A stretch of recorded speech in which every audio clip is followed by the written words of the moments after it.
পবিত্র মক্কার বুকে অবস্থিত এক ঐতিহাসিক পাহাড় জাবালে সুর। এই পাহাড় শুধু একটি প্রাকৃতিক সৌন্দর্যের স্থান নয়, বরং ইসলামের ইতিহাসে এক গুরুত্বপূর্ণ অধ্যায়ের নীরব সাক্ষী। রসূলুল্লাহ সাল্লাল্লাহু আলাইহি ওয়াসাল্লাম যখন মক্কা থেকে মদিনায় হিজরতের উদ্দেশ্যে রওনা দেন, তখন শত্রুদের হাত থেকে বাঁচতে তিনি আশ্রয় নিয়েছিলেন এই পাহাড়ের গুহায়। সেই গুহাটি হল বিখ্যাত গারে সুর। এই গুহায় প্রিয় নবী সাল্লাল্লাহু আলাইহি ওয়াসাল্লাম এবং তার প্রিয় সঙ্গী হযরত আবু বকর রাদিয়াল্লাহু আনহু টানা ৩ দিন অবস্থান করেছিলেন। চারদিকে ছিল শত্রুদের অনুসন্ধান, ছিল অনিশ্চয়তা, কিন্তু তাদের অন্তরে ছিল অটুট ঈমান ও আল্লাহর ওপর পূর্ণ ভরসা।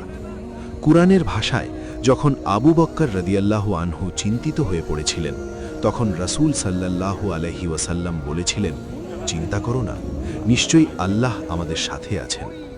এই গুহার মুখে আল্লাহর কুদরতে মাকড়সা জাল বুনে দিয়েছিল এবং কবুতর ডিম পেড়েছিল, যা শত্রুদের বিভ্রান্ত করেছিল।